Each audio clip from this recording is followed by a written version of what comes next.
our panel, Young Turks, Cenk Uygur, Senator Nina Turner, Ravana. Great to see both of you today. Good to be here. All right, we're gonna have fun tonight. Okay, so one of the things we're gonna talk about a little bit later in the program, Republicans now backing away from the term pro-life. Okay, interesting. And in the second hour, Mayor Mondale Robinson is gonna join us. Apparently the state is investigating a letter sent to him by the Klan, but they've decided to investigate Mayor Robinson instead of the Klan. Unbelievable, outrageous. He's gonna join us later as well. So a hell of a show. Ray, take it away. Yeah, so I'm excited for the story about the pro-life. But first, let's start with someone who is criticizing Kari Lake, who you might not expect to be criticizing Kari Lake. Let's take a look. On January 6th, it wasn't as the media described it. It was not an insurrection. And many of the people were encouraged to go in by FBI informants. Well, hang on. And also by let's not get too far ahead of ourselves here. The truth is that thousands of people descended on the Capitol as a howling, aggressive, and it turned out very violent, in some cases, mob. People were killed that day, and they broke into the US Capitol, the absolute epicenter of American democracy, and they did it to thwart democracy. You know what they say about a broken clock, because Piers Morgan made a surprising amount of sense with his interview with Kari Lake about January 6th. And I just have to say, I love that they juxtaposed her downplaying the violence that happened with the actual videos of January 6th. It just goes so far to prove his point and undermine hers.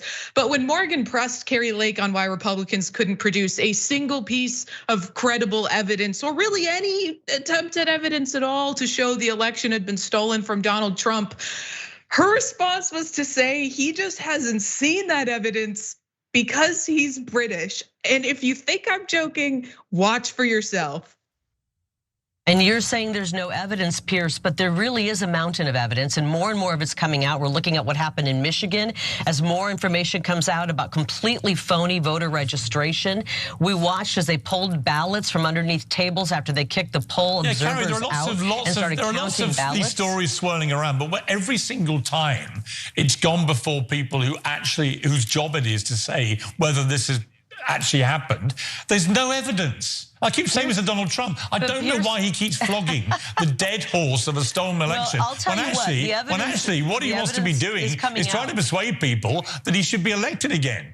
Give us something for the country to feel positive about. And he is doing that. And he is doing that, but the evidence is coming out, and I know it's probably not being played in the UK, but it is coming out every day. More and more evidence is coming out about how bad 2020 was. The polls are showing that the majority of Americans now believe that the 2020 election was wrought with fraud. No, and they so don't. The polls are changing. Nonsense. People don't. And he's right, because after I watched this, I scoured the internet to find a single poll, even from like a far right publication, showing that more than half of Americans believe the election was stolen for Donald Trump.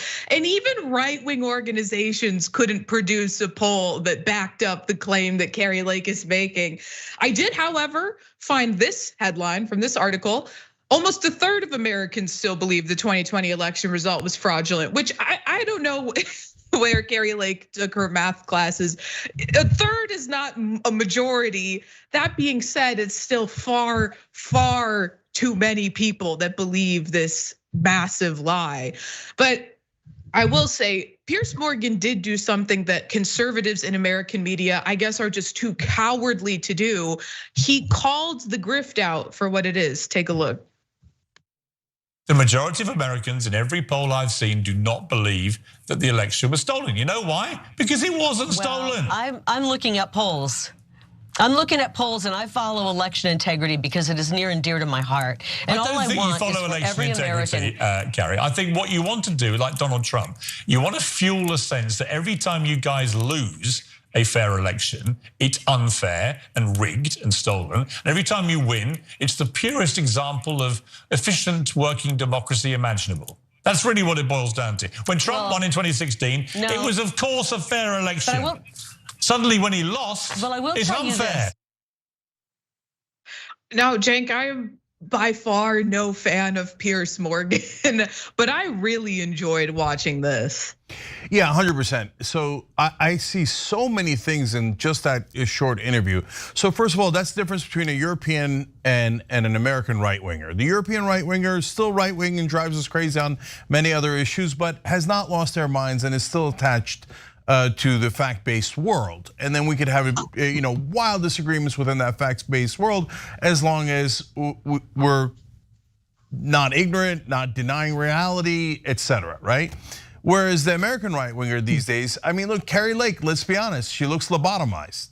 She like, I have read many polls and they all say we won. And why does a third of the country think that Trump won? Because people like Kari Lake lie to them as a matter of course. So the Republican Party in this country is totally illegitimate. And even when right-wingers in the rest of the world, well, I shouldn't say the rest of the world, I should say in Europe, look at our right wing, they go, what are those things? They think our right wing has lost its mind, even though they're on the same side of the ideological spectrum, because it's lie after lie. It's a lie factory. It's not a disagreement. It's not a disagreement. They're just flat out lying and they know it. So for example, Kari Lake in the midst of the longer interview said that 44% of Democrats believe that the election was stolen from Trump. Not anywhere, not within planets of true, right? But who cares? They don't care about objective reality 1%.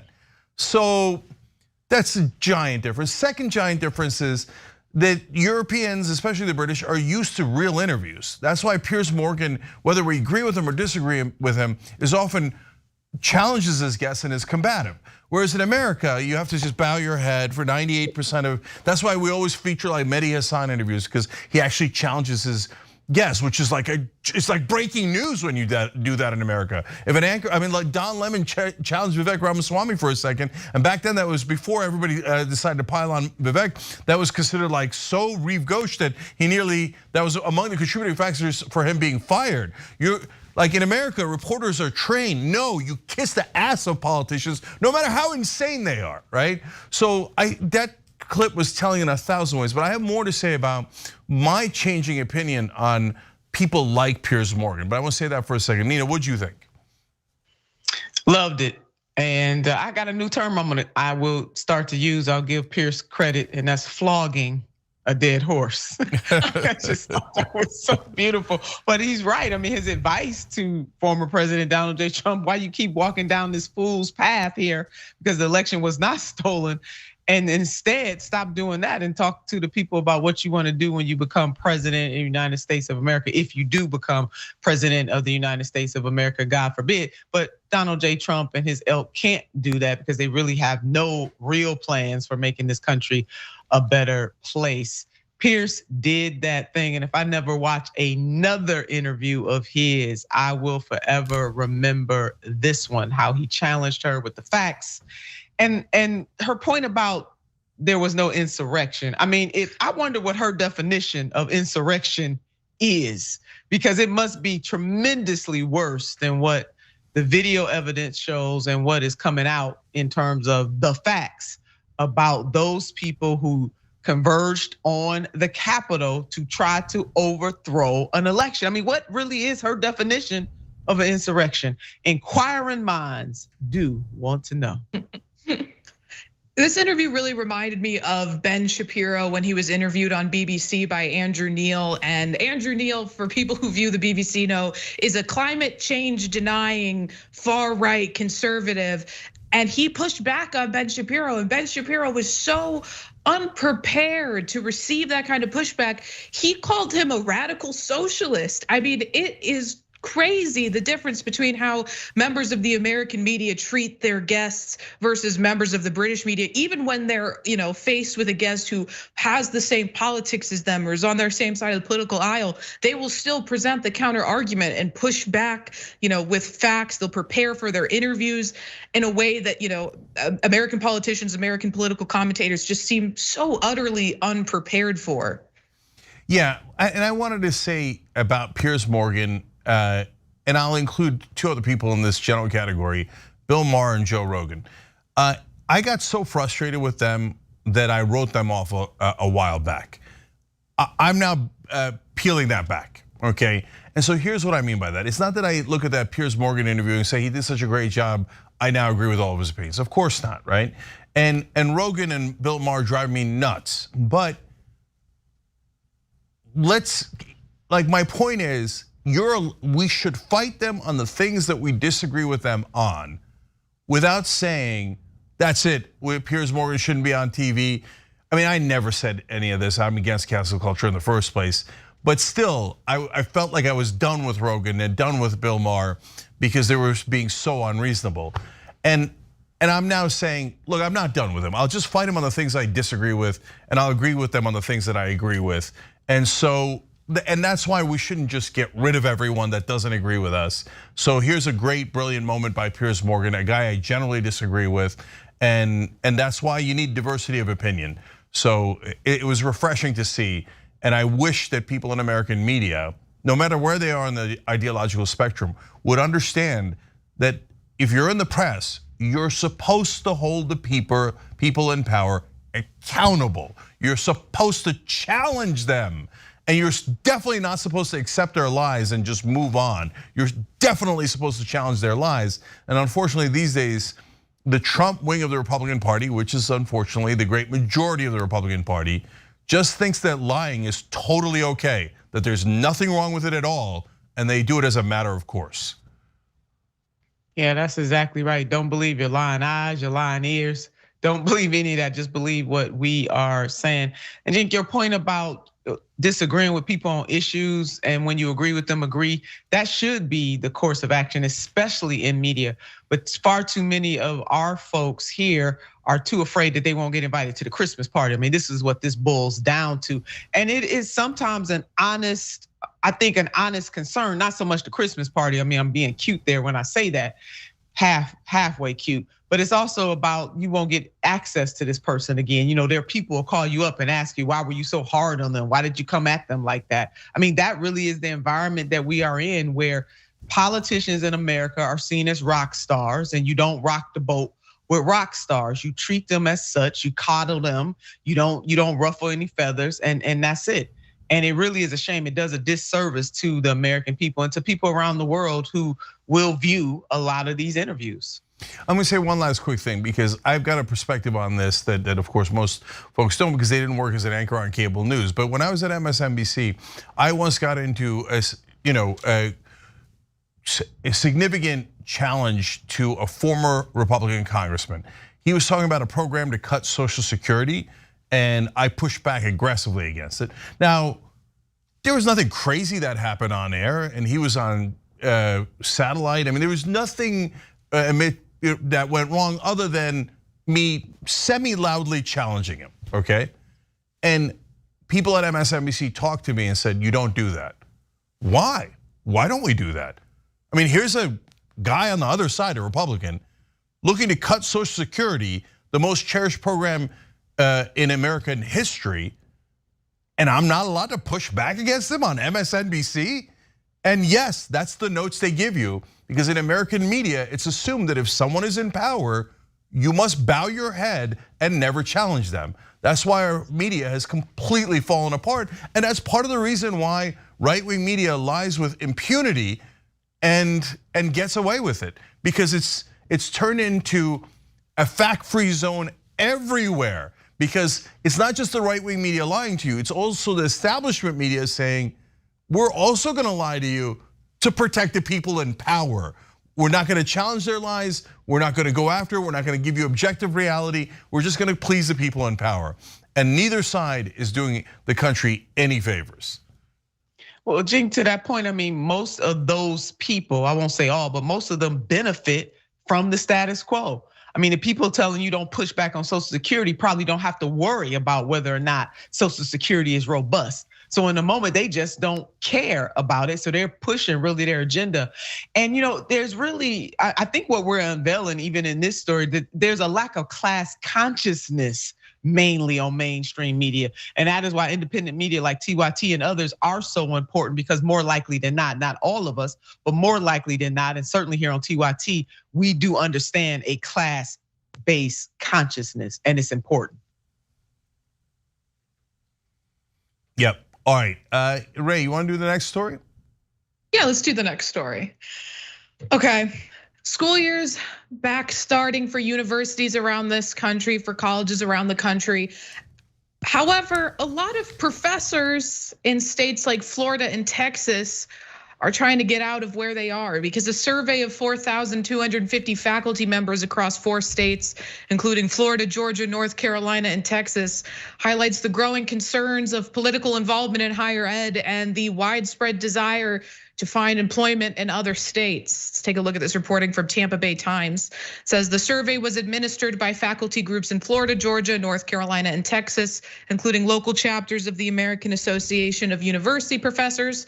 Faculty in those places had been hearing their colleagues talk anecdotally about wanting to leave their states after lawmakers passed legislation that restricted tenure, gutted diversity programs, and targeted other longstanding practices in higher education. So, in addition to the political climate surrounding higher education and the rhetoric that the right wing is using to attack higher ed and calling it liberal indoctrination centers, these are the main reasons that educators want to move out or are even starting to move out of those states.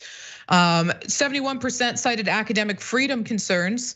68% cited pay, and 58% cited tenure, the targeting of diversity initiatives, and or LGBTQ+ issues. It continues on. About 80% of respondents described their state's political atmosphere just surrounding academia as poor or very poor, which won't surprise you once we start discussing the legislation that's been passed in some of these states, or they're trying to pass, that attacks higher ed. So really quickly, anti-tenure Republicans in Texas and in other states, including Florida, Iowa, North Carolina, North Dakota, Ohio, and South Carolina, has said they want to rein in unaccountable professors who are pushing a liberal agenda in the classroom. And let's talk specifically about Texas, because Lieutenant Governor Dan Patrick wanted to end professor tenure in its entirety and led a hard fight and campaign to do that, which, I mean, you might as well just be going out and saying, I want no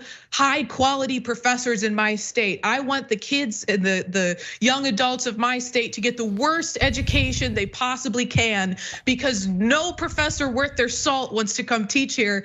And he was only reined in slightly by the Texas Senate, who passed a bill in April which barred schools from granting the benefit of tenure to newly hired professors. And here's a statement from Texas Lieutenant Governor Dan Patrick. He had this to say: tenured university professors are the only people in our society that have the guarantee of a job. That's completely untrue. These professors claim academic freedom and hide behind their tenure to continue blatantly advancing their agenda of societal division. No examples of that, by the way. He didn't provide a single example of how that's happening in Texas schools whatsoever. But the 74 reported that the Texas House last month approved a much milder version, allowing schools to fire tenured faculty for, quote, professional incompetence or, quote, conduct involving moral turpitude. Intentionally vague language. That version is the one the legislator sent to the desk of Republican Governor Greg Abbott, who is expected to sign it into law. And of course, we're seeing the same sorts of legislation being talked about and passed in Ron DeSantis' state of Florida. He signed legislation that would ban state funding for diversity, equity, and inclusion programs at Florida state universities. And the Pensacola News Journal reported that the new law, SB 266, bars Florida state universities from spending state or federal funds to promote, support, or maintain any programs that advocate for diversity, equity, and inclusion, or promote or engage in political or social activism. Exceptionally broad language so that they can try to crack down on as many organizations that are led by Black students and students of color as possible, as by LGBTQ students as possible. The reporting continues. How gender and race are taught on Florida campuses will be restricted under the new law. It requires university officials to review any lessons, quote, based on theories that systemic racism, sexism, and privilege are inherent in the institutions, of the United States, and were created to maintain social, political, and economic inequity. So in other words, they're making sure that the students in public universities in Florida don't learn the truth about America, that they're continued to be taught as they are in public low or secondary and primary education in Florida, a false patriotic narrative of this country, one that claims that America wasn't founded on slavery, that the wealth of this country wasn't built on the backs of slaves, and that the generations after those slaves didn't receive any of the wealth that they've built. I mean, Cenk, it's so frustrating to read that these states are passing laws to make the people living them dumber, to attack the people who are trying to create a better educated populace, and they're having their intended effect of getting these professors out of the state. I mean, it was about half of professors in Florida said that they want to leave. I mean, it's absurd. Yeah, there's two different problems here. The first one is the one you're alluding to, Rayvon, there, because look, there's a reason why they do this. They want to replace things that are part of objective reality with their own propaganda. So they don't want you to teach things that are true, like the actual history of slavery, because they think it hurts their feelings and they want to replace it with propaganda. So it's not that people are either smart or not smart. That's just genetic, largely speaking. But what they want to do is they want to keep them ignorant and not knowing what reality is. You know why they do that? Because they're not on the right side of reality. If they were on the right side of reality, they would love for professors to teach things that are real. So look, if you're a teacher or a professor, what would you do? Now let's take the example of University of Texas and UCLA. So they're both great schools, or they both used to be great schools. And so if you're either a new professor that's gonna take a job at Texas or at UCLA, or you're now at University of Texas and a previously fantastic school, okay?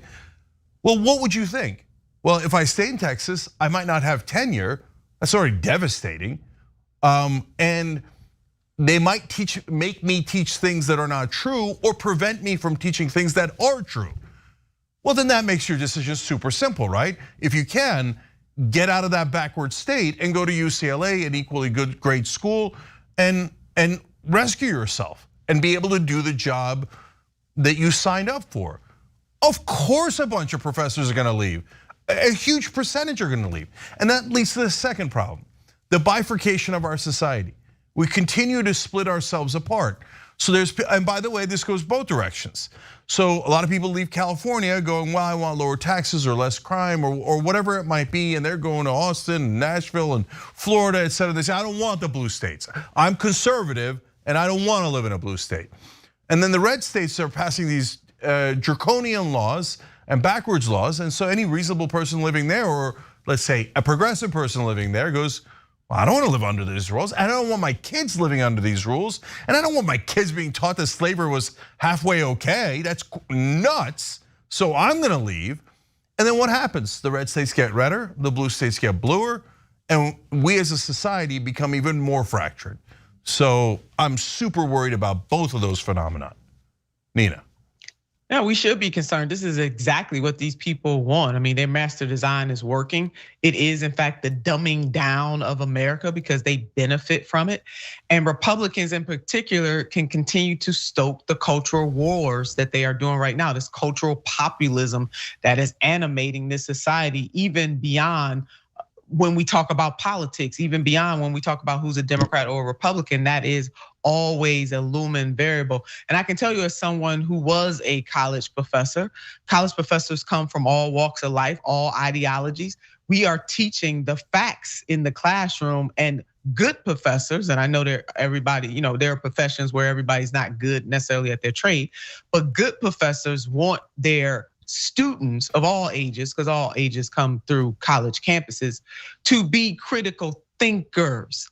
And part of thinking critically is also having laid before you what are the facts. So for me as a historian, I am gonna lay out the historical facts. And since Ray brought up slavery, being the original sin stain on this country. There was nothing good that came out of that for the people who were enslaved, and generationally, nothing good came out of it. And to have somebody like DeSantis and his educational board, his state education board say, oh, black enslaved people, boy, they learned some good skills while they were enslaved, but not tell, so none of that is true. Number one, they act as if enslaved people didn't come with a set of skills already. They did come with a set of skills already, which is why they were most lucrative and in creating the United States as the hegemon nation that it is today. But nothing good comes from being stripped of your culture, your religion, your name, being raped, being separated from your family, not being able to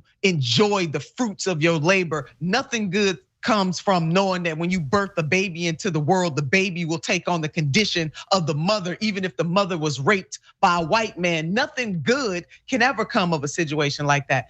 So these Republicans are getting exactly what they want in these states, and then they are given an assist on the federal level by these Republicans in terms of continue to cement not only the culture wars, but this whole faux populism that they have going on. And then there's no pushback, no real pushback from Democrats who have power in this country. Not really. Yeah, boy, that's a whole nother topic. But I do want to say one last thing, and I do this a lot too. I address it to Republicans or conservatives in the audience, and you do with it as you please. But look, number one, I talked to a neighbor earlier today. She's mixed race, half black, half white. She's a little sick of the Democratic Party for a lot of similar reasons we are, some different reasons, etc. But she said to me, but what am I gonna do? I can't go to the Republicans because they're lunatics. Republicans, why do you, here in America, why do you insist on being lunatics? So you know how easily you could win some elections if you stop being so extreme? So for example, you want to object to some portions of DEI teaching. No problem. I object to some versions and some portions of those versions of DEI teaching. So what? That's a normal debate, discussion, etc. But Ron DeSantis says, oh, anyone who objects to me banning DEI is a Marxist professor. Come on. So that English lit person, the biology professor, they're all Marxists? Look, I've debated Marxists 100 times. We did a segment on the show where I debated a Marxist on a regular basis. So obviously I don't agree with Marxists. But those professors aren't Marxist. When you say that, you're a goddamn liar, and it makes it impossible to support you. Impossible, unless you say, hey, I don't mind liars. I don't mind people who are crazy and extreme, etc. And look, I had a professor when I went to college. Now back then I was a Republican, but I wasn't an extreme, I was there, a liberal Republican existed back in the day, okay? I know it sounds impossible now, right? But I took a class with a history professor who was a top aide to Richard Nixon. And I went to the class and I read the syllabus, etc. I read the facts, and then I listened to the professor who clearly had a conservative perspective and one that was way more conservative than mine, and I disagreed with him. And you know what happened? My head didn't pop off. I survived. Oh wow, we could listen to other people's point of view. And what's crazy is that the right wing says, we're for freedom. And we need to be able to say whatever we want, including racist words and all this stuff. And then you go, okay, then why don't you listen to that guy that you're calling a Marxist, who by the way isn't a Marxist, and he's actually trying to teach you about history. No way, I don't want to listen to him, fire him. I hate cancel culture, but fire him. Because he won't lie for us, fire him. Okay, well then, you deserve the fate that you have as Republicans, because nobody can sign up for this madness. Even if they're conservative, they can't sign up for this madness. So go ahead, drive away all the smart, educated people in your states and see how it turns out for you. And the kids are gonna suffer the most in society by extension. I mean, that's really what hurts here.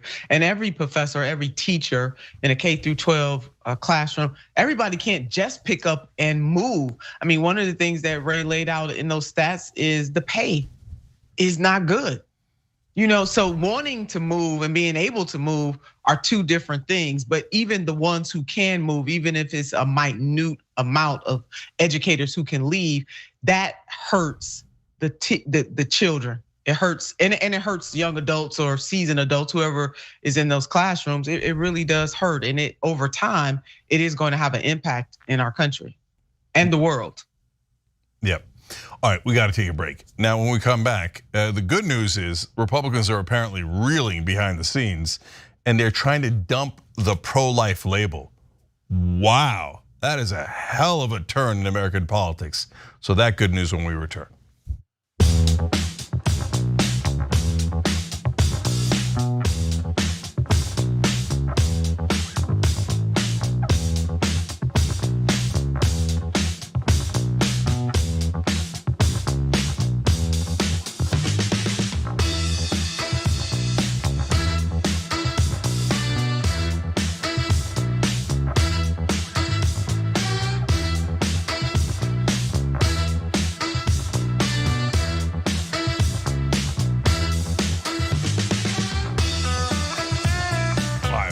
TYT. Let's go to members. Puff to Magic wrote in, my uncle lives in Florida. He's a gay man married to another man, and he's a graduate level college professor who teaches several CRT type courses. I'm really worried for him, his career, and his safety.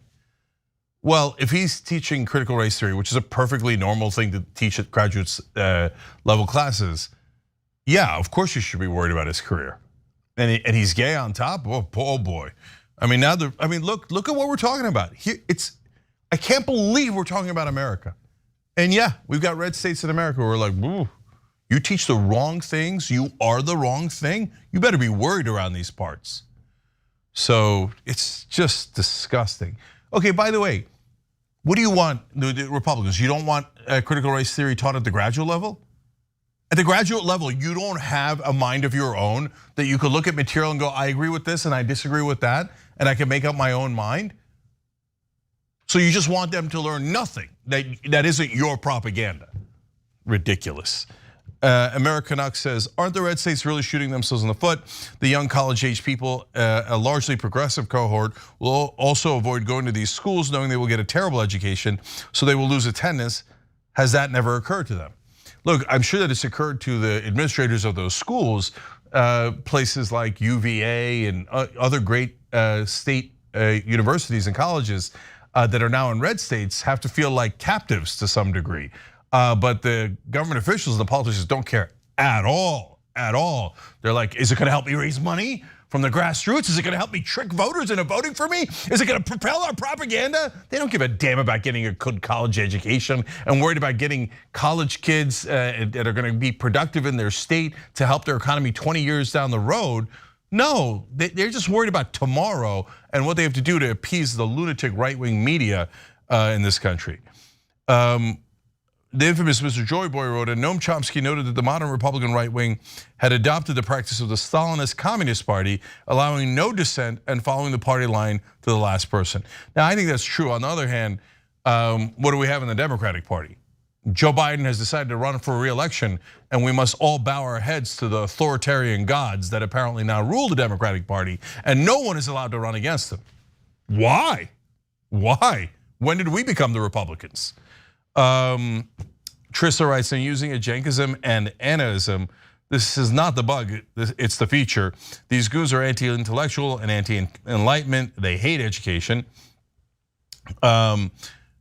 Juan O writes in, gotta hand it to Kari Lake. It takes skill and a lifetime of practice to look like a bigger a-hole than Piers Morgan.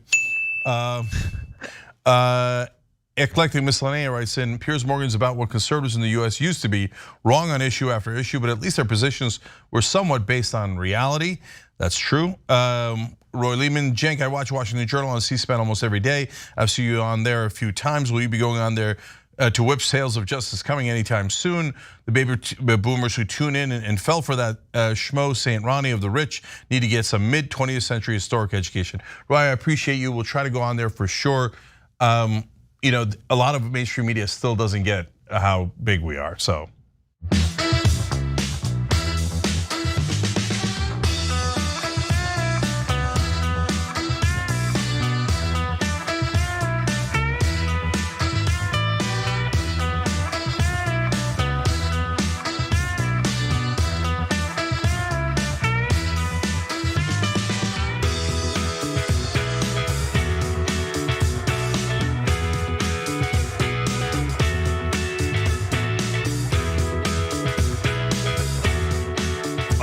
back on TYT. Jank, Ray, Nina, Mia. Mia just joined by hitting the join button below the video. We appreciate you, sister. Chris Birch gifted 5 Young Turks memberships on YouTube. Chris, you're awesome. All right, Ray's got more news for us. Yeah, so let's get into the story I'm most excited to talk about today because it shows just how far removed Republican politicians are from the average person, including the average Republican in this country. Because according to reporting from NBC News, Republicans are exploring a shift away from the label pro-life because it has become so unpopular among the American people and has led to multiple major electoral losses for the GOP. So a little bit from that reporting. At a closed door meeting of Senate Republicans this week, the head of a super PAC closely aligned with Senate Minority Leader Mitch McConnell presented poll results that suggested voters are reacting differently to commonly used terms like pro-life and pro-choice in the wake of last year's Supreme Court decision that overturned Roe v. Wade, said several senators who were in the room. Now, this polling was shared with them by former McConnell aide Stephen Law, and it showed that the term pro-life no longer resonated the same way it used to with voters. It's just not hitting like it used to. But it's not because they don't like the term pro-life. It's because they don't like the policy behind it. It's because their anti-abortion policies are extremely unpopular. But do you think that that's the takeaway took from that? Of course it's not, because that would make too much sense. Now, here's what Senator Kevin Cramer said in an interview on Thursday.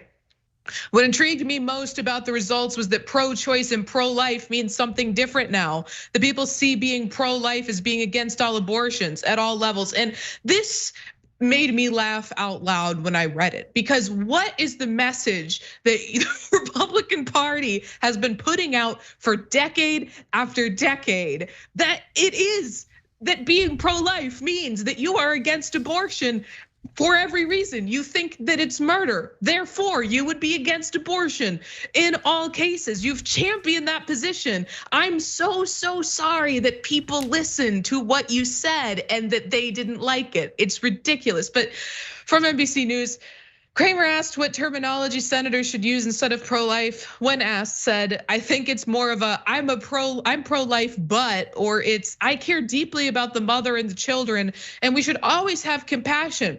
But I believe that after 15 weeks where the child can feel pain, they should be protected. Incidentally, the majority of scientific evidence actually does not suggest that fetuses at 15 weeks can feel pain. But of course, I wouldn't expect facts to come out of the mouth of a Republican.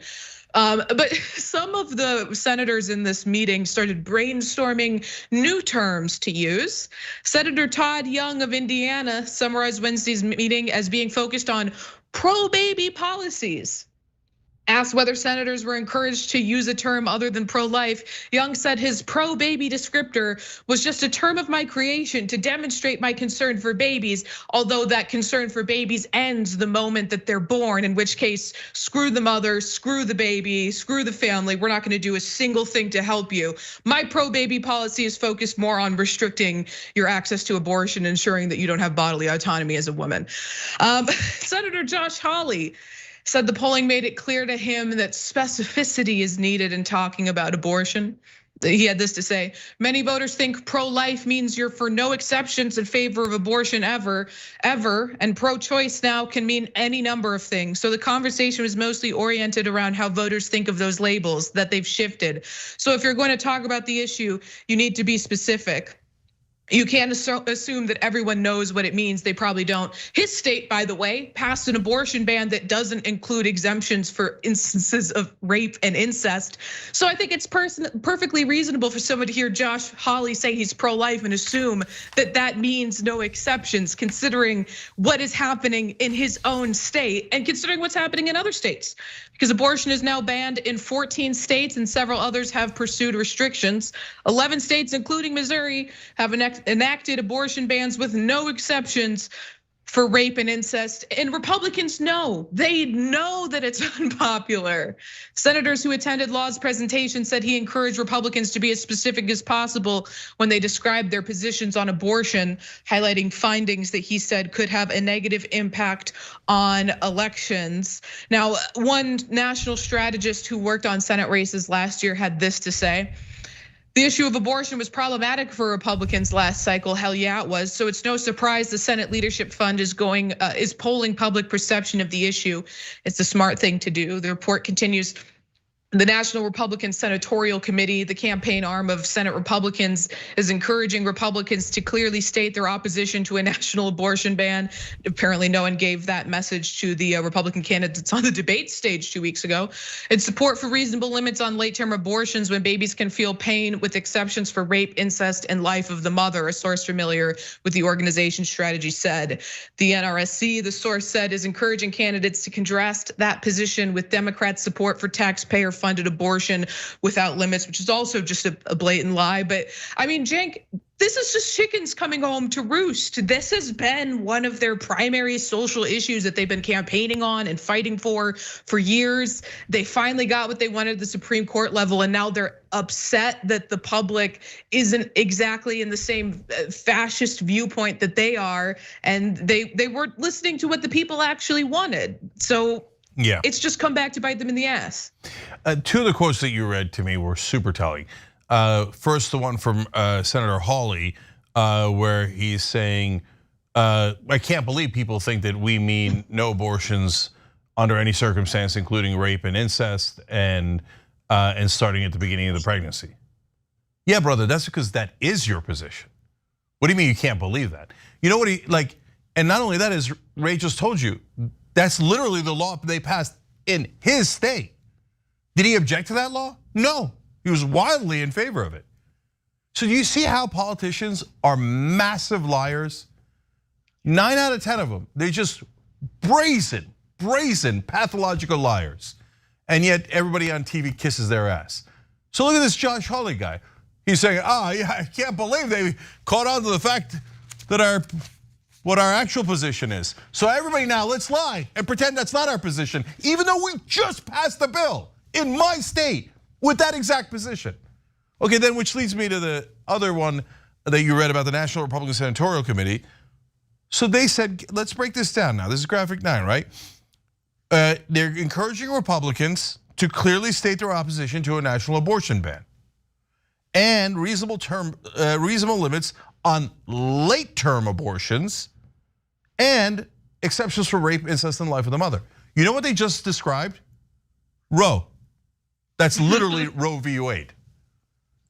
Like, they're such pathological liars that their own voters, because they've been lied to 24/7 by right-wing media and right-wing politicians, don't even realize that's Roe. Roe didn't say you could have an abortion up until the moment of birth, or as some lunatics in the right wing now are saying, after birth. Like that doesn't make sense. It's not even trying to make sense, right? Roe said, yeah, of course you could limit it late-term abortions in the last trimester. So now, in this Orwellian world, the Republicans are now publicly saying, now remember everybody, the word pro-life is no longer polling well because people found out what we actually mean by it. So we should not change that policy, which the great majority of Americans despise, including in the red states. Instead, we should change what we call it so we could deceive people better. Well, welcome to the Republican Party.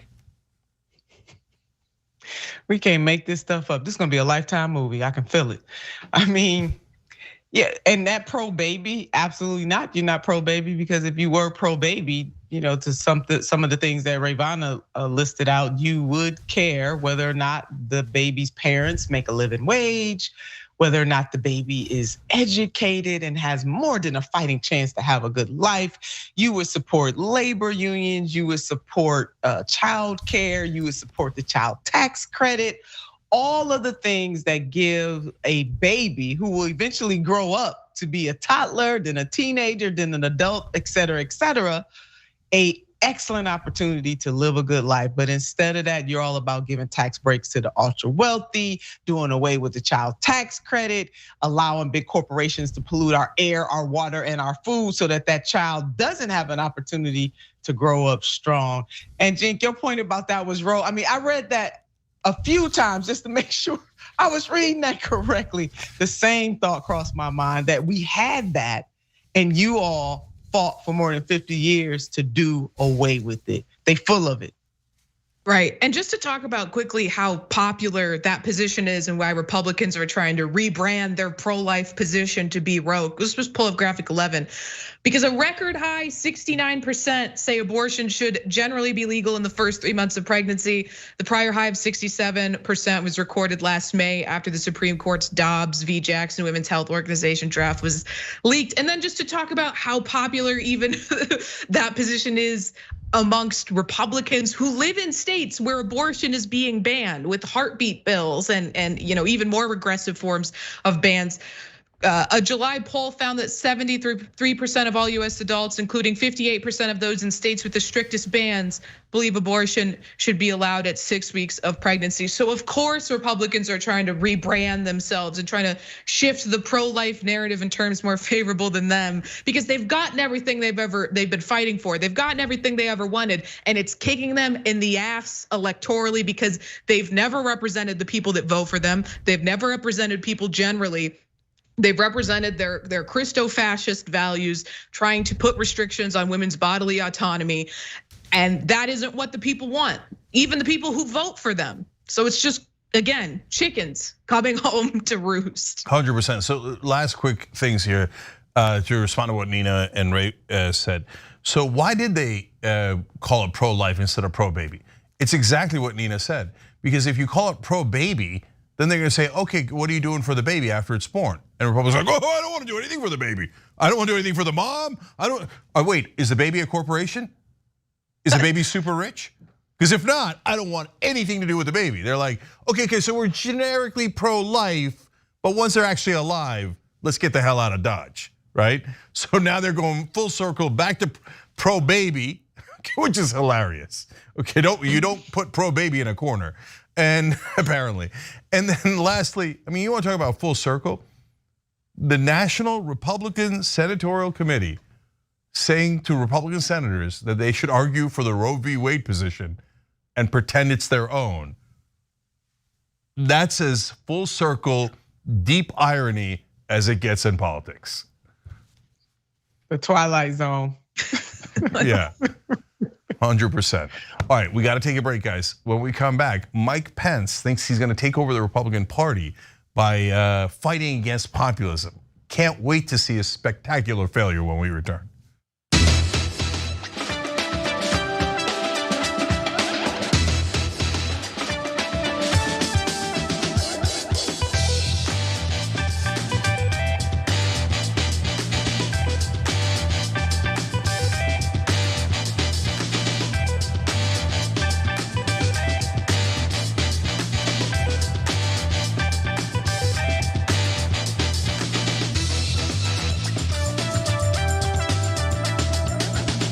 Back on TYT's social break here. I read the comments during the breaks. Well, somebody left a comment the other day, Nebathet, about my book Justice is Coming, which is finally coming 11 days from now. And they had a good suggestion, which I appreciate. They said, some neighborhoods have these little libraries that you could take books in and out of. So saying, hey, they bought some Justice Coming to put into the little libraries so that people in the neighborhood could read the book as well. I mean, obviously, it's impossible for me to love you more. Thank you, I appreciate you. It's a good idea. A lot of people are ordering it, asking their libraries to order it, or asking local bookstores to order it. People getting it as gifts. I appreciate all of you, and you're wonderful. And we did another book reading yesterday. Tons of positive comments. I'm just overwhelmed by it. Thank you, guys. So if you want to pre-order, tyt.com/justice, tyt.com/justice. And guys, in exactly 2 weeks, I'll be in New York doing a book reading in Brooklyn Powerhouse Arena. You can get tickets at tyt.com/events. Okay, now let's go to Super Chat here as I scroll around Whenever I try to go too fast, of course, I make it worse. And there, I did it again. It's the best part of the show. All right, while I get that up, don't forget to check out Rashad Ritchie on Sirius XM on Urban View this weekend. He's got a great show there, Sundays at 1 o'clock. Okay, I'm back. All right, let's go to Twitch. Killer wrote in, one thing MSNBC, CNN, and Fox News has in common is their loathing of progressives. That's why TYT is too strong. Appreciate you. Unfortunately, there's a lot of truth to that in cable news. And this is from Twitch. DeGosser also wrote in saying, Jake, I'd like to say I'm sorry that you lost money on the Chiefs game last night. But as Mitt Romney would say, since the NFL season is now underway, congratulations. Well, not only that, brother, I just got this. I was saying that I was mad that I didn't get a hot dog hat, and Anna did, so they sent me one. These are the good folks at Daleks, and if you celebrate National Hot Dog Day, congratulations to you as well. And don't ever worry about me losing a bet. You should never bet money you don't have, okay? So keep your betting to whatever you can handle, right? And I'm a grown up, you lose, you move on, and you go. And if you're worried about what you're losing, then don't bet it, okay? All right, now go to YouTube members. Dragoon Dragon writes in, nothing gets me going quite like chanting TYT in my living room after work. Thanks for all you do, guys. P.S. No offense, John is my fave. God bless, I don't take any offense to that. I love it when people like other hosts more than me. If all we did was like do shows and everything around me, well, that ain't a network. That's just the show, right? No, we got a network here. I love that you guys love the different hosts and you've got your favorites, etc. And you're chanting TYT in your room. Oh, come on, who doesn't love that? All right, Yoli Bear says, hey TYT fam, new member, but I started watching during Occupy Wall Street because of your amazing non-biased coverage. Thank you for all you do. We appreciate you guys, you make the show possible. Titan said, Cenk, I moved to Tennessee from California 2 years ago because housing costs became too much for me, very understandable. Then it said, I transferred my job to a lower cost of living, but boy, do I miss California. Interesting, we'll be back. Hot dog is my favorite meat.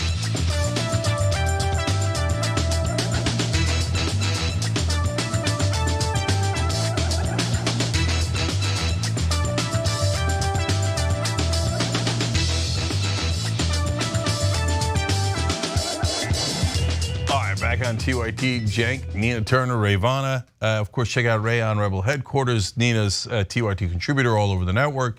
And other folks that are joining us today is Mocha Funk and Nunya Business. They just joined or signed up through the join button below the video on YouTube. Jay Jesper 82 is an American hero for 2 reasons, gifted 5 Young Turks memberships, and on top of that, upgraded their membership, and you could do that through the join button too, and that allows us to keep membership at $4.99 for those folks who could only afford that much during the month. We appreciate all of you for that. Ray. All right, next story, trigger warning, Mike Pence. Another strain of this ideology challenges conservatism, not from the Democratic Party, but from within, for control of the Republican Party. It takes the form of what's known as populism, rather than progressivism. But make no mistake about it.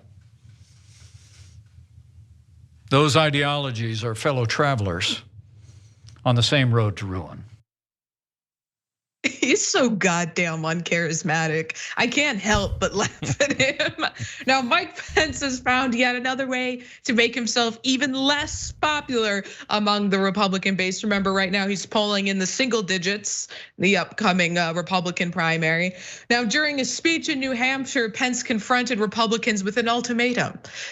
Either get behind conservatism or get behind populism, but according to Mike Pence, the two are mutually exclusive. Now, he's trying to scare Republican voters away from populism, and so he cites notoriously disliked people such as Bernie Sanders. As we know, everybody hates Bernie Sanders, and he's not consistently one of the most popular members of the Senate. Now, Mike Pence then goes on to describe what he considers the dangers of the growth of right-wing populism. Take a look. Today, a populist movement is rising in the Republican Party.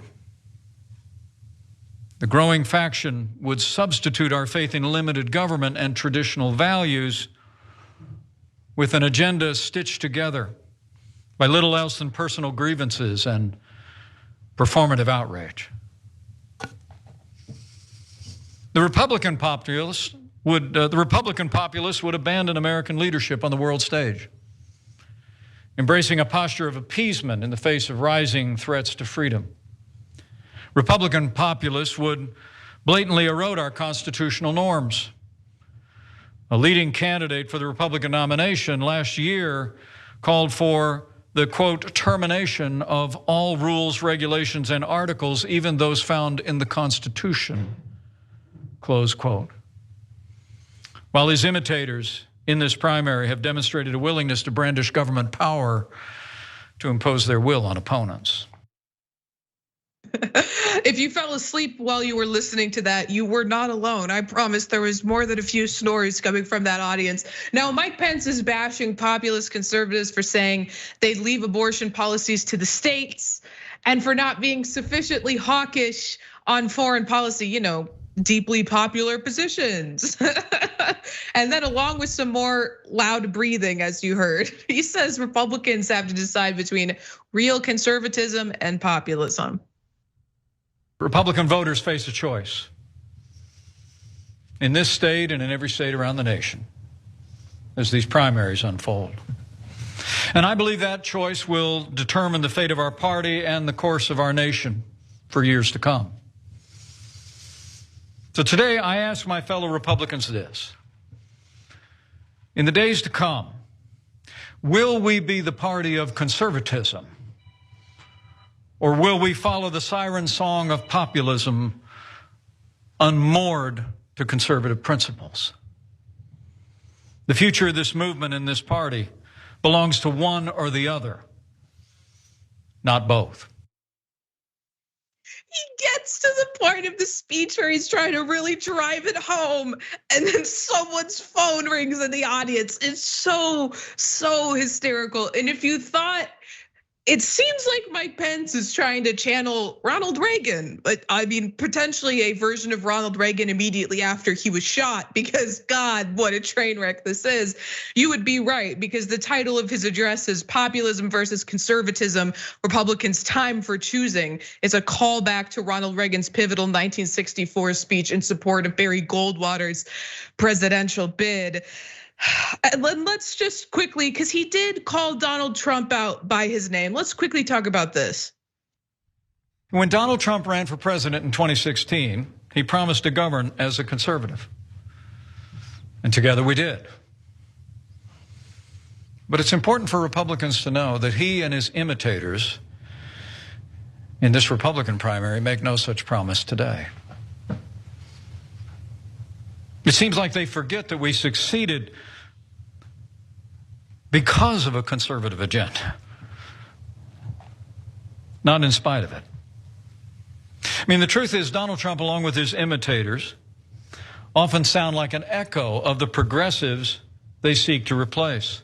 The truth is the Republican Party did not begin on a golden escalator in 2015. Long before that day, it was forged and defended and defined as the conservative party in America. And so it should ever be.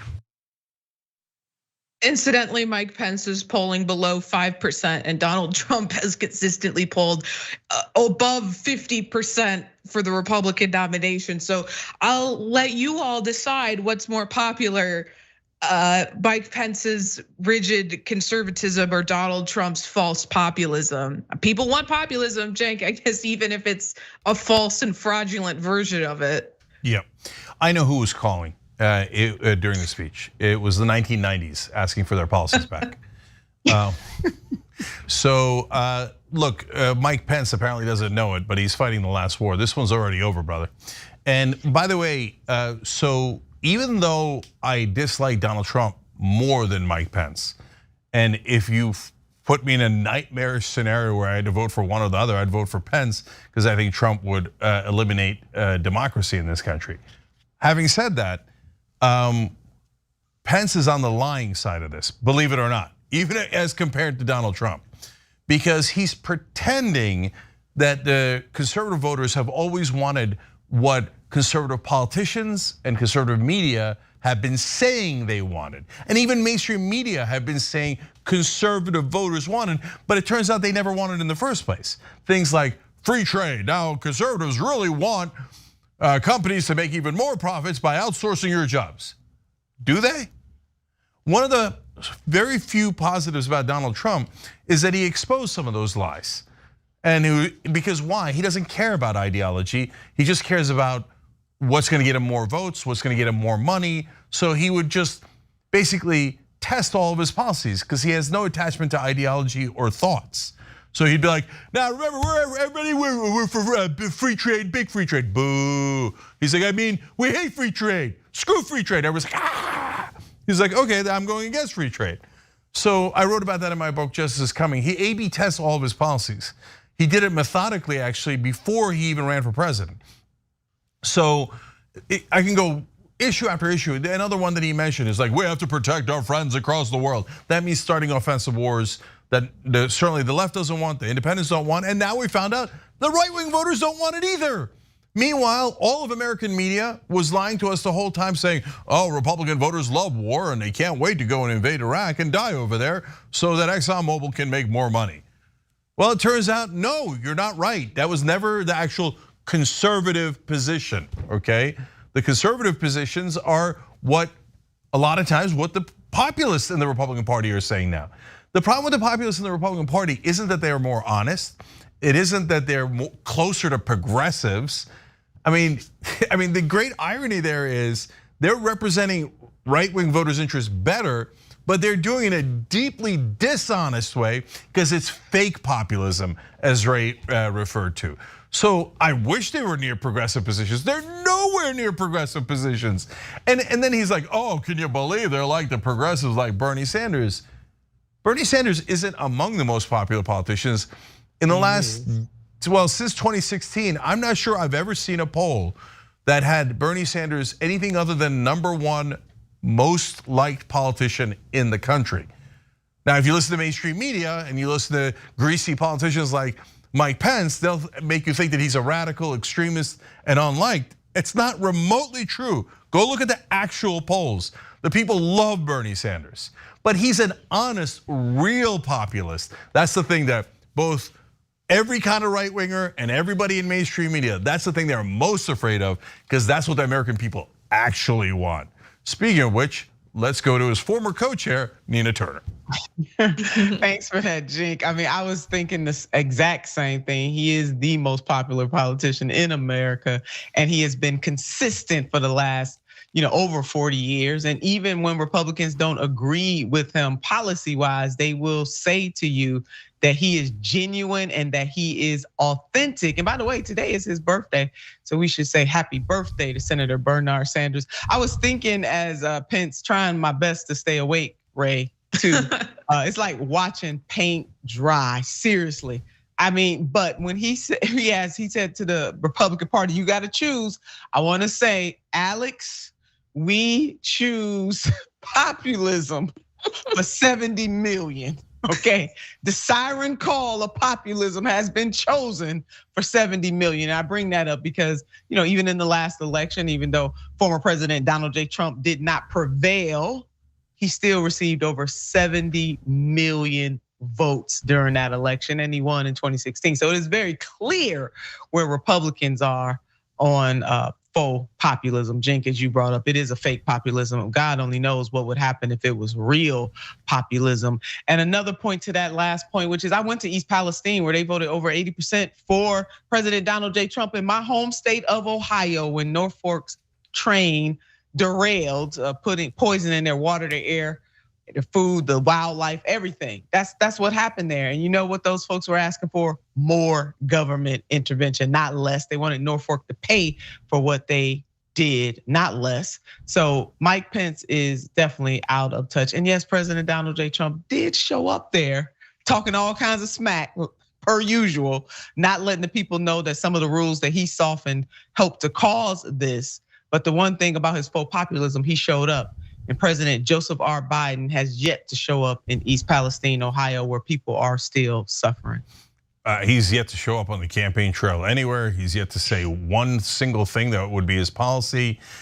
Look, guys, you can tell we're not a show that just goes, okay, we're supporting this side or that side, and we're telling you the reality of all these things. So, I mean, tip of the Lego hair to Mike Pence for standing up for democracy against Donald Trump. But at the same time, why is he making up what conservatives really want? Because that's what his corporate donors actually want. Everything he listed as the so-called conservative positions were actually positions that corporate America funds politicians like Mike Pence to say. So that's why populism is more popular than fake conservatism, because it's actually popular and it's based on the American people as opposed to corporate interests that unfortunately dominate both parties. All right. We are unfortunately out of time. Everybody check out Rayvon on Rebel Headquarters. Everybody check out Nina Turner everywhere. Nina, is there anything else you want to plug, by the way?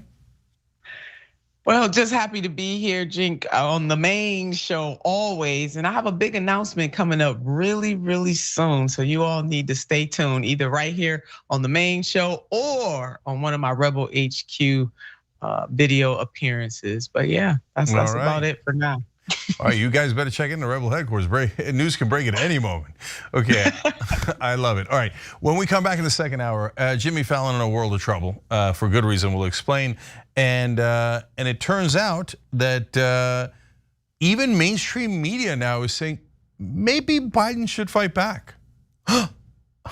Okay, we'll cover it when we return.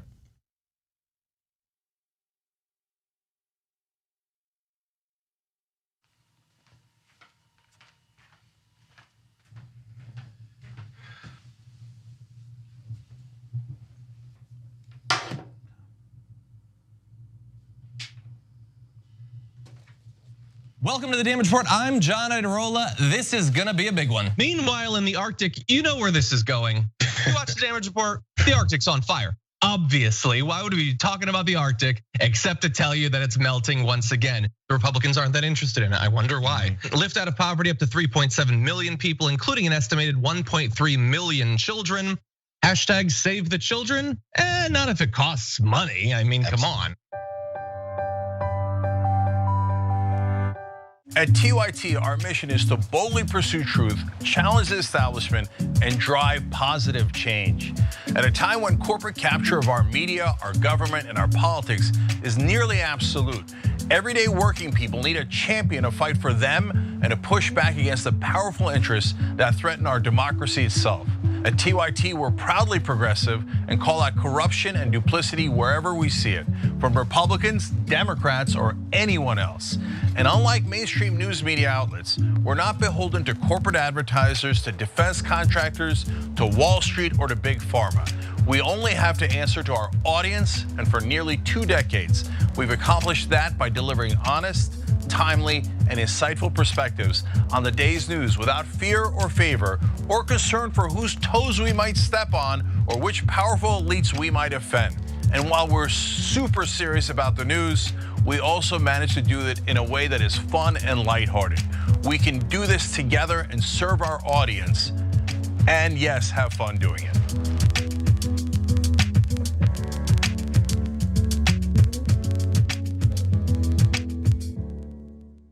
Indisputable is still the fastest growing news show in America compared to CNN, Fox News, and 30 other networks. We tell the truth on Indisputable because the truth is indisputable. We go places that other news media outlets refuse to go. When there were human rights abuses happening at the Victorville prison, guards and members of the community contacted us. You, through your investigative reporting, unearthed very troubling allegations about specific forms of abuse and discrimination in the federal prison system. It really doesn't take much to be a trusted voice. All it takes is to be fearless, report on matters, be an advocate. I called it the bullpen intentionally because it's a place of preparation. We present individuals who may have an opposing view, so we debate. Sometimes we interview individuals because their stories deserve to be heard. A survivor of significant police misconduct and his attorney. We covered this story earlier and to remind you of the horror of one man being shot at damn near 100 times by the police. We take time on this show to showcase the temper tantrums of Karens in the wild. We do this not because we want to see people's emotional outbursts in public, but because these incidents are emblematic of a bigger societal issue taking place across the nation, and it has to be checked. My friend, my big homie, attorney at law, Benjamin Crump. I just want to thank you, man. When educated, articulate brothers like yourself speak truth to power, it makes a great difference in changing the landscape in America. Listen, no matter what you do, don't allow the politics of ideology to evaporate the soul that still exists inside of you. They don't stop, I don't stop. Racism won't stop, I won't stop. Systemic bias won't stop, I won't stop. People still need health care, so I won't stop. People still need criminal justice systems reform, so I won't stop. You won't stop either.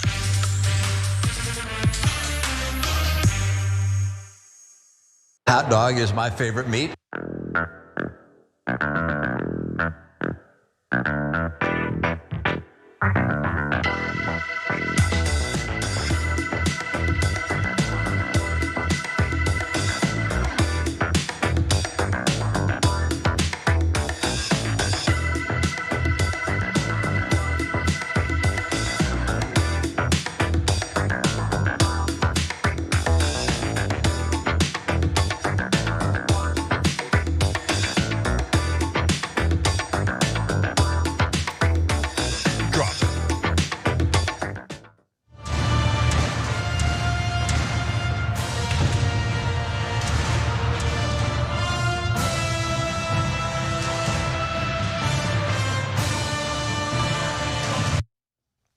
Power panel. Cenk Uygur, Sharon Reed, Mayor Mondale Robinson. Mondale's in the news, so we're gonna have an interesting conversation about that in a second. People are coming for you. Wrong. We're coming for them. So we'll get to that in a little bit. And of course, I want to thank all the members, including the folks who just joined, like Patrick Pruss, Roden Jones, and Hannah Olaiwelo. Just became a premium member. Thank you for upgrading. Also done, or signing up at that level, also done through the join button below. You could also do it at tyt.com/join. All right, Sharon, take it away. All right, and yes, Mayor, you have my support as well. Let's start with this, Cenk, a South Carolina senator who's a little off course, minding Georgia's business. Watch this. At the end of the day, nothing happened. What I did was consistent with my job as being a United States Senator, chairman of the Judiciary Committee, but it was just not me. 3 United States Senators were opening up Pandora's box. I think the system in this country is getting off the rails, and we have to be careful not to use the legal system as a political tool. Who does that? Pointing the finger at colleagues instead of just, wow. That was Senator Lindsey Graham, of course, reacting to the news that the special grand jury in Fulton County, Georgia, recommended he be indicted along with Trump and many of his cronies. Georgia grand jury's report, based on interviews with 75 witnesses, finalized months ago, but only released today. Now, thanks to that report, we've learned that Graham was not only one of Trump's co-conspirators, who District Attorney Fani Willis declined to indict despite a recommendation from the special grand jury. They ultimately recommended that Willis indict 39 people. She indicted only 19. We say only. Here's a list of some notable people who she did not indict. Aforementioned Senator Graham, former Senator David Perdue, the Republican out of Georgia, former Senator Kelly Loeffler, Republican out of Georgia, radical Raphael Warnock. It's like stuck in my head. Remember that debate? Lawyers Boris Epstein, Clayton Mitchell, and Lynn Wood, who has lost a step or two. Former State Senator William Ligon, former Trump National Security Advisor Mike Flynn, and former State Rep Alex Kaufman. Media Light giving us the list there. Now we're gonna focus on the 3 senators' role in the 2020 election scheme, and then we're gonna let you decide whether DA Willis should have indicted them. They played, it seemed, an integral role in this. But first, here's a brief refresher on how they helped Trump's plot to steal the election. Start with Lindsey Graham. He repeatedly prodded Georgia Secretary of State Brad Raffensperger and his colleagues on the phone about the signature matching of ballots in the Atlanta area. Raffensperger told CNN in November 2020 he believed Graham implied that he should try to throw out some ballots in the heavily Democratic county. But here's the catch: the phone calls are not known to have been recorded, at least not this one. Recollections differ about exactly what was said, factors that probably figured into the decision of Madam DA Willis not to charge Graham. New York Times with that nugget there. And now here's what Perdue and Loeffler tried to do. Remember them? Perdue was the one who lost his Senate runoff election in January 2021, while Trump was pushing his false claims of fraud, personally urged Georgia Governor Brian Kemp to convene a special session of the legislature to help Trump's quest to overturn the election. Kelly Loeffler, who also lost her runoff election in January 2021, was also at that meeting. Again, CNN will cite them for that one. So we want to know if you believe DA Fani Willis made the right call in saying, you know what, I'm not going to put Graham's name down, not going to put Kelly Loeffler or former Senator David Perdue. Let's go to you first, Cenk, though, and tell us what you think about this, because I know we talked earlier this morning, and a lot of it's speculation, but it's still interesting. Yeah, it really is, and I'm curious what your opinion on it is, since you're in Georgia and know some of this politics better than we do. Look, on the one hand, they were an integral part of the plot. Lindsey Graham facilitated a lot of those calls, made a lot of the calls himself. So you say, well, if you're part of the plot, you probably should get charged. And on the other hand, it's really hard to know all the details. And she already charged 19 people, so there might be some reason we don't know why she didn't charge them. Or, by the way, it could be political, like that it was just going to be too difficult to charge US senators as well, or important politicians in the Georgia party. Maybe get the cooperation of some Republicans in Georgia who obviously are not fond of Donald Trump, Raffensperger, the former lieutenant governor as well, etc. But maybe you lose some of their cooperation if you go after other Republicans in the state. I don't know any of those dynamics, but I can see making a case either way. Mondale, what do you think? Absolutely ridiculous if we consider the fact that he said nothing, in the end, nothing happened.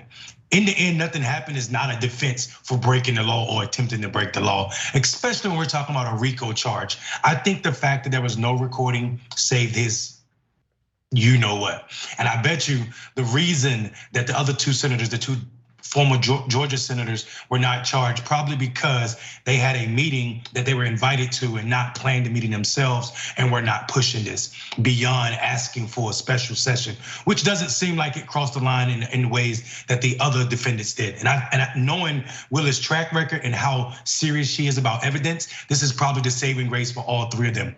I caution people to get caught up in the BS that Lindsey Graham is spitting about. In the end, nothing happened. Regardless if you all were successful in taking the Capitol or trying to take back the election, the attempt is enough to get you charged, and he is skimming. Another thought, though, maybe these three have provided evidence to Fani Willis, which is why their names are not on that list of charged people. Yeah. That's what they could be snitches. I think it's a twofold here. I think she would have loved to have Graham. Remember, he started it. He's the one who started this whole thing and got all the eyeballs here in the state of Georgia. But if you include him, it does get awful messy. The toilet's already clogged here. And if you include a US senator, now we're just getting too involved. As far as the other two, the former Senator David Perdue, Kelly Loeffler, I think it just it's too political. Georgia, like a lot of other states, has its own code, and you can't tick off everybody. So why include them? I wouldn't be surprised if somebody has turned state's evidence, if you will. But it's a tricky one. And I think she has the right people, but I still think she would have loved to have Lindsey Graham have to come down to Georgia here and get arraigned and all of that, stand trial. Yeah, so there's two guys in particular that I want to just focus on as examples here. One is Mike Flynn. So Mike Flynn argued for martial law, which is the worst of all these things. I mean, as you're doing a fake elector plot, if you roll out the tanks while you're doing it, well, it's inarguably unadulterated military coup. So, but they might not have the evidence that he was involved in Georgia in particular. So that's why I say hard for me to judge without knowing all the evidence that Fani Willis has in regards to her particular case. And then the other one is Lindsey Graham, as we've been talking about. Look, would it be absolutely shocking if Lindsey Graham all of a sudden came in as a witness against Donald Trump? Yes, in a sense, of course it would, right? But in another sense, it wouldn't, because he's a constant flip-flopper. He's a weaselly little guy trying to find political advantage wherever he can and only looking out for himself. And Donald Trump's got no room to complain about that. All he ever does is look out for himself. But Lindsey Graham wouldn't do it if Donald Trump looks like he's gonna be the Republican nominee. Only if Donald Trump is in trouble would he then risk the stitches from Donald Trump to be a snitch. But it probably wouldn't be much help anyway, because I can't imagine anyone who has less credibility under oath than Lindsey Graham. I mean, if I was on the jury, I wouldn't believe a word he said, no matter what he said. So what you're saying is he has no integrity. I think that's what he's saying, Mayor. What's your take? Because we learned not long ago that Mark Meadows, his wanting to be severed is not happening. Okay, it's not happening. The judge decided against him, but I'll give you the last word on this one. Yeah, I mean, listen, I haven't been through the 49-page indictment, but it looks pretty scathing. And the idea of the Hatch Act and the judge using that against Mark Meadows while he's on stand, the judge questioned him and asked, do you think that the Hatch Act prevents you from being a part of the campaign or working on the campaign, Donald Trump's campaign I'm talking about. And Mark Meadows himself said, yes, it prevents me. And then the judge told him, well, here you go. This is not some of your duties as the chief of staff. You are actually acting as an appendage or extra of the campaign, and not within your official duties as an employee of the federal government. So I'm super excited about what this says. Of course, we know it's going to go to the 11th Circuit and then probably find its way in the Supreme Court. And who knows what happens at Donald Trump's Supreme Court.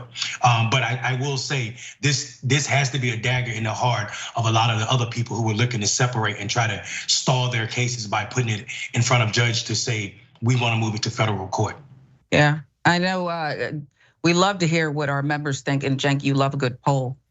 Yeah, I do. So guys, go to tyt.com/polls or just click the link down below if you're watching this later on YouTube or Facebook. So should Fani Willis have indicted the 3 senators for their role in Trump's scheme to steal the 2020 election?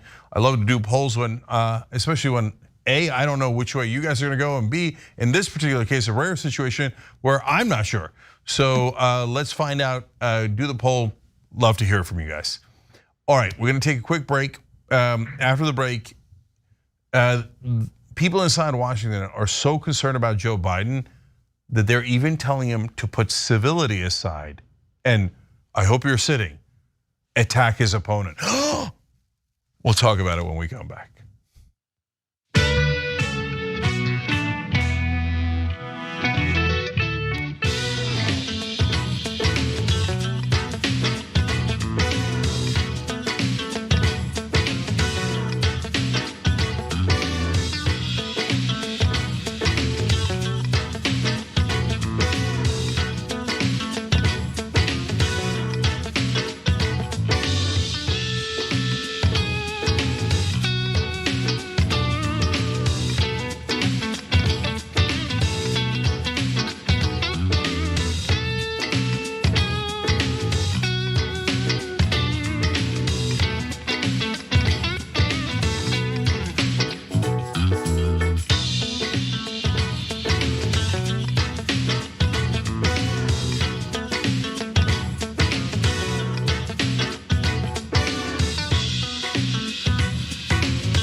Back on TYT. So I did a book reading last night, if you remember, check that out.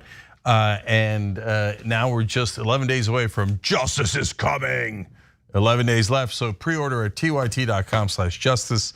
The folks who have gotten it and read it, as some of them are going out to friends and allies. Really wonderful things people are writing back. Really appreciate it, and including you guys writing in last night saying that I might actually be a decent writer. Like, color everyone surprised.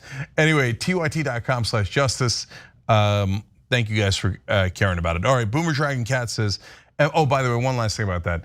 Super close to the bestseller list, to the best of our ability to guess it, okay? And so it would just be awesome to be on it. Boomer Dragon Cat says, I'm often dancing around in my home during TYT, thanks to Bart. Thank you very much. There you go. Uriah Heap says the Donald Trump show starting the Ugernator as the camel that broke Donnie's back. Can't wait for the reviews. Okay. I've never heard the Ugernator before. It's a little awkward, but I still love it. Okay, because it reminds me of the Baconator from Wendy's. One of God's food. Shane writes in, have insomnia? Listen to a Mike Pence speech. Clear it right up. Okay, indeed.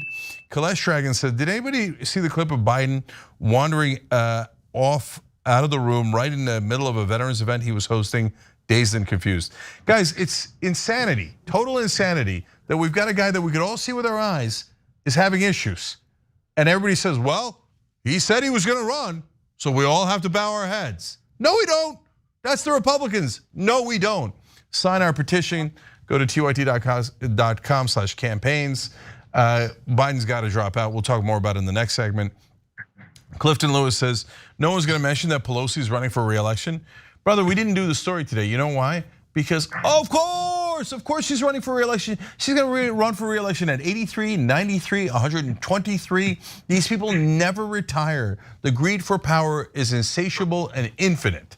And by the way, why would she retire? She has both a House seat and a Senate seat. Her daughter's running Feinstein's fake false seat. So she's not gonna give up 2 seats. Salty Flaming Go Dragon, or Flamingo Dragon, sorry, says, I want to wish everyone a great weekend. Today's my 43rd time around the sun. I wouldn't want to spend it any other way than with my TYT family, and I'm loving this power panel today. Thank you, and happy birthday. We appreciate you. Thank you for sharing it with us. I'm out of time.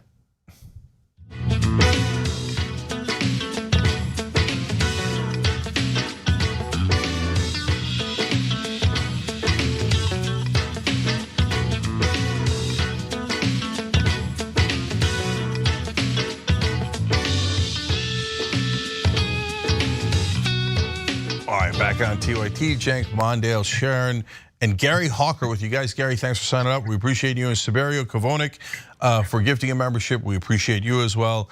And I appreciate one other person on Super Chat. Christopher Big Bear wrote in, just pre-ordered my copy of Justice is Coming. Thanks for all that you guys do. Well, we thank you, brother. tyt.com/justice to order Justice is Coming, which is going to be out in about 10 days. All right, Sharon, what's next? Well, you teed it up perfectly, Cenk. We start with a question. What are we doing here? What are we doing here? Sometimes you have to walk through the front door. Things we learned on the playground in grade school, punch a bully in the mouth, face things head on. He's not doing it. At least that is the point of view offered by New York Times columnist Charles Blow when it comes to the way President Biden is simply ignoring all the transgressions of Donald Trump. Listen. At what point does the person who is running, literally running on a platform of defending and protecting democracy, not engage on the biggest threat to that democracy? It is likely that there will be litigation all the way through the election. Are we saying that the president of the United States, who is running against the guy who is the greatest threat to democracy, will not be able to engage on the issue? On the fact that this person he's running against, if he ends up being the Republican nominee, he cannot say that this person is indicted on all of these counts. That it seems insane to me. I think we're living or trying to operate as if things are normal when they are absolutely not normal. Well said. Blow went on to describe the threat Trump poses if he gets reelected. The former president has signaled in every possible way that if he ever gets back to the White House, he will break the norms completely. He has said that he would like to suspend parts of the Constitution. Conservative groups like the Heritage Foundation are leading a charge to draw up plans right now that would make it possible for Donald Trump on day one to start to dismantle the federal government. I don't understand what we're saying here. I don't understand what we're saying, like that we're holding the powder dry, that there's another time that we're gonna be able to do this, that there's a season that's gonna come that's close to Election Day when all of this will change, all of our strategies will change, the surrogates will step in and do the work that the president can't do. It seems crazy to me on some level to think that there's time to get this right. So Charles Blow fired up. Let's go to the column because he does make the case. He really dissects these train wreck behaviors of Donald Trump and why this approach of just being silent, ignoring him, is not healthy for democracy. So here's a little quote from it. This idea of a dignified silence has a long political history, but its utility and efficacy is unclear in a modern context. It feels a bit like a Happy Days nostalgia and a Walking Dead reality.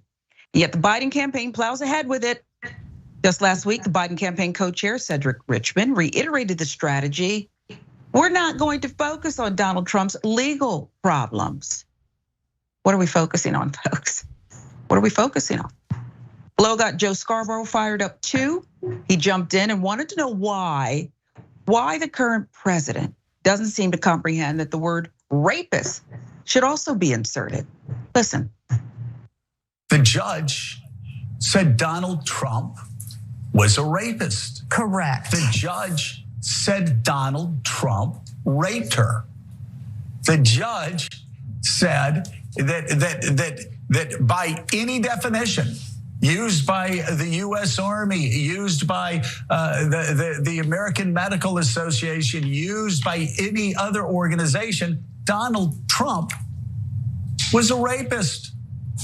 I think people might want to hear that, and they may want to hear that he stole nuclear secrets, and they may want to hear from Joe Biden that he's been charged with stealing secret war plans. I mean, these are very relevant to who the next president of the United States should and should not be. It's strange because when you hear Joe Scarborough and Charles Blow too, to some extent, list these headlines, these real things that are accused or admitted to, it seems like it's a tabloid headline, Cenk, but these are real things and it's as if we become immune to them. But do you agree with Scarborough when he says, I think people want to hear this? Yeah, so I do, and it puts me in an awkward position to agree with Joe Scarborough. So I actually think this is a bit of a seminal moment in mainstream media. So let me back up and explain. So there's only a handful of people I like and respect in mainstream media. Charles Blow is definitively one of them. And this is among the reasons why, because he's a rare voice of sanity that comes out every once in a while and goes, what are we doing? Like, are you guys I didn't take the crazy pill. I think you guys took the crazy pill. Why are we saying that the Democratic nominee, if he is the Democratic nominee, should not attack the Republican nominee? Do you guys understand that that sounds insane? Thank you, Charles. Thank you. Finally, someone said it. Now, Scarborough is not one of the people that I like in mainstream media, but he is a bellwether. So Morning Joe is the epicenter of the establishment. So if he's saying something, that means that's what the establishment groupthink is. So, oh my God, establishment now turning against civility. That is a major development. Because my whole life, all I've ever heard is, don't you dare raise your voice. If you're a Democrat, the best thing to do is whisper like you're on NPR and then play some banjo music. Ding, ding, ding, ding, ding, ding. And like, you won't ever attack Republicans. No. When you're running against a Republican, you must embrace them and hug them and maybe even make out. That's what I've heard wall to wall my whole life from mainstream media. The dumbest strategy on the planet. Why do they do it? It's not a mistake. It's not because they're not smart. It's because civility leads to maintaining the status quo.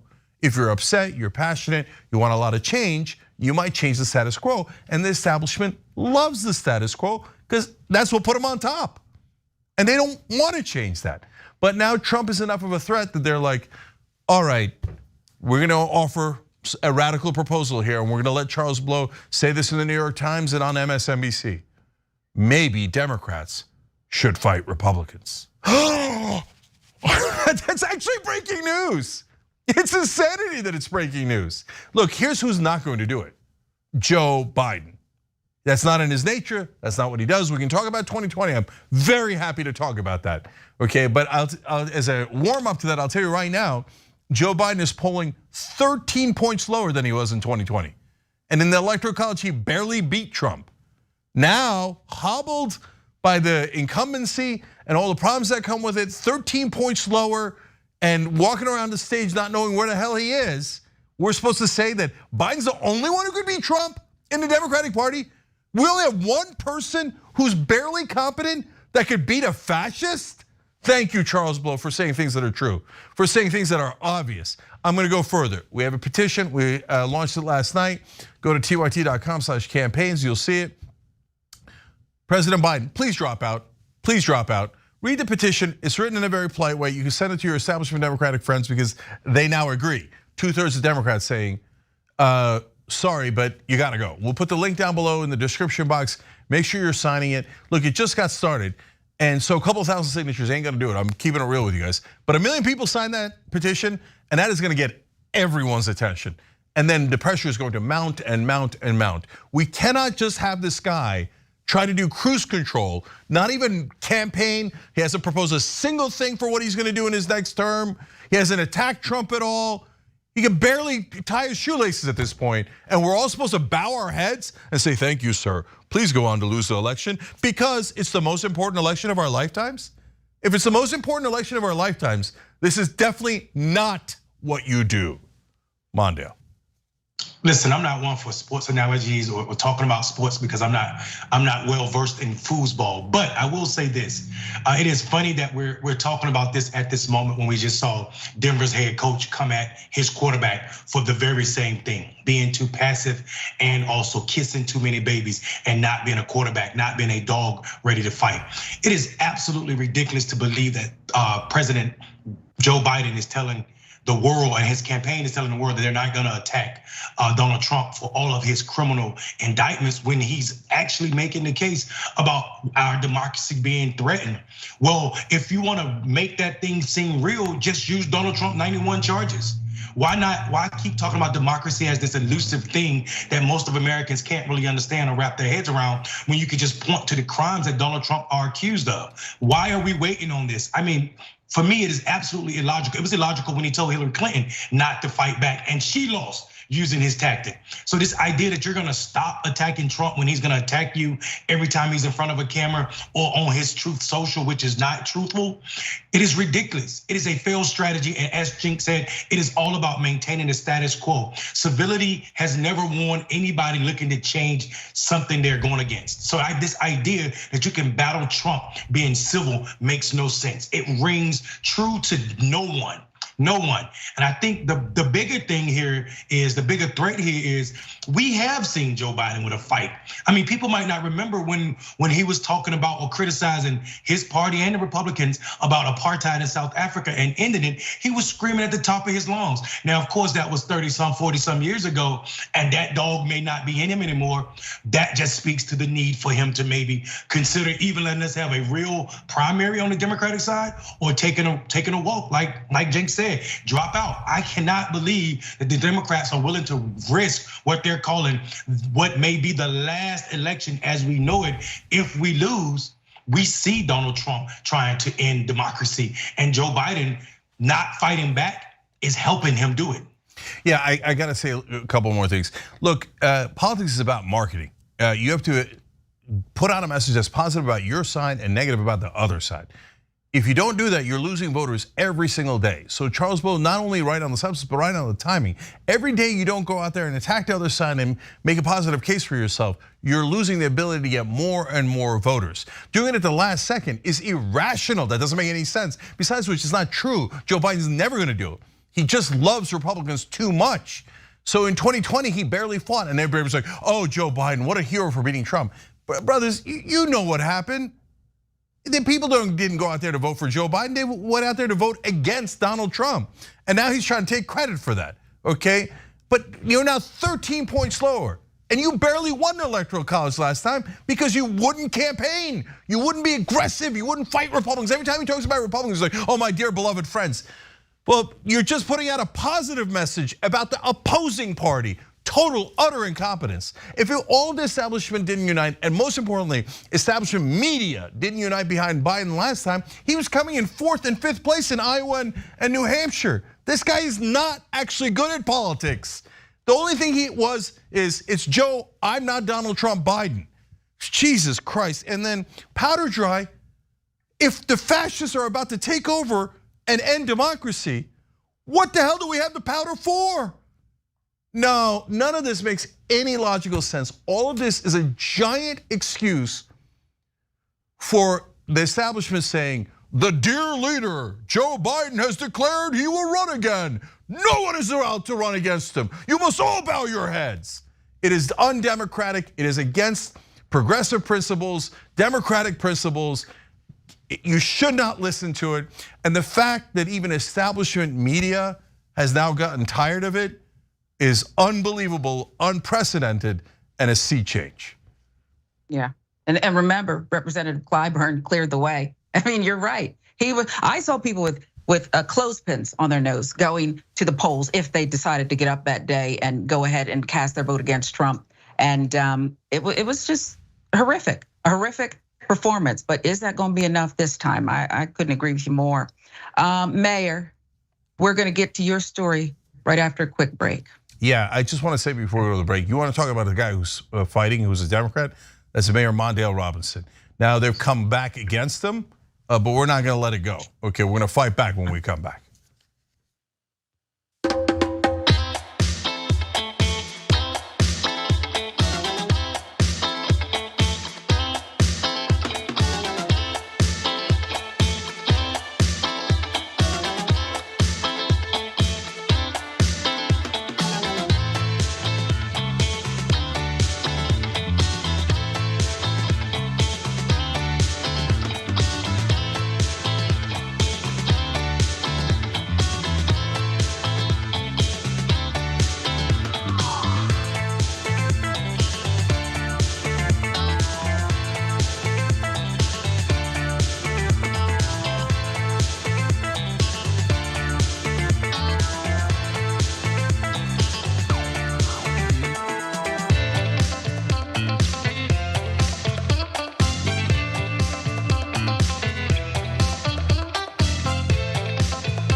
All right, back on TYT.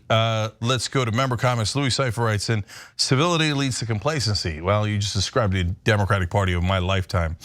By the way, in Justice Coming, I explained exactly why the party of FDR, which was a vicious, beautiful fighting party that fought for its voters, for the American people, and won on a regular basis, has turned into the mush corporate slop that you see before you. Huang Jun wrote in, "Breaking news, man with common sense tells Dems to get off their asses." Yeah, that was a good summary of the last story. Plastic Brick Dragon writes in, "3 guarantees in life, death, taxes, and when Pelosi said she would not run again, you knew she was lying. That's 2 times now by my count. Don't think for a moment she won't go for the triple. Those ice cream freezers don't come cheap." So look, she's 280 years old. I don't know when she's gonna eat that ice cream, but you're absolutely right. And I mean, anyone who trusts a word that a Democratic leader says is crazy, if you ask me. Could Democratic leaders be awesome? Sure, if Bernie had won. But the current Democratic leaders are all corporate goons and lie for a living. That's my opinion. Coffee Dragon Keeper of the Bean says, the same Kelly Loeffler that should be in prison for insider trading. That's also true, but of course the rich get away with everything. Good old Red Beard Dragon says, so when's the Lindsey Graham remix with Shaggy coming out? Caught cheating in Georgia, wasn't me. Caught me lying to the public, wasn't me. Caught me kissing Trump's ass. All right, yeah, that was me. Okay, I like it. All right, let's go to Super Chat. My good folks, the Super Chat. Mocha Funk, thank you for the contribution. We appreciate you. J. Jesper 82 wrote in, they can label it all they want. The Republicans have a deeply unpopular and un-American stance. Freedom, right. And that's talking about what they're doing with education. Eddie Kawa writes in, just pre-ordered the audio version. Good luck with the bestseller list. I mean, where's Soros money where you need it? LOL, am I kidding? Of course. Yeah, there ain't no Soros money. Okay, there never was. There certainly isn't for the book. Chris Birch wrote in, happy Friday, TYT fam. Good to see you all. Yesterday I won my disability. Hey, the judge called my lawyer and told him I had enough medical evidence and didn't need a hearing. I am dumbfounded but happy. I read that because one, he's a great member. Two, I love good news. Keep it coming. A home of hope.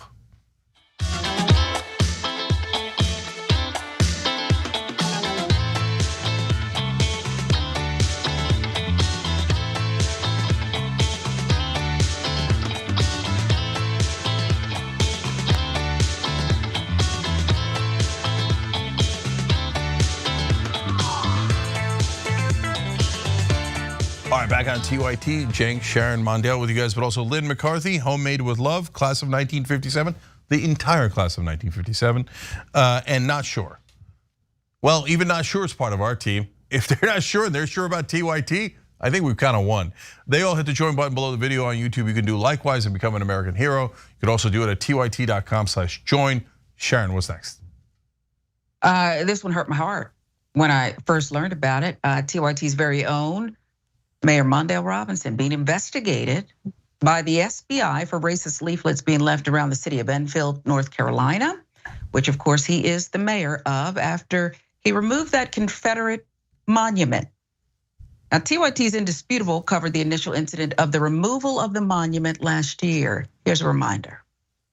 Black mayor has been targeted, is now under criminal investigation because he decided to remove Confederate monuments that he had permission to remove. Let me go to the first video. Here it is. Yo, it's time for this monument to come down. People voted. I tried with a hammer. That wasn't enough. So now here come the tractors. Drive it down. Yes, sirs.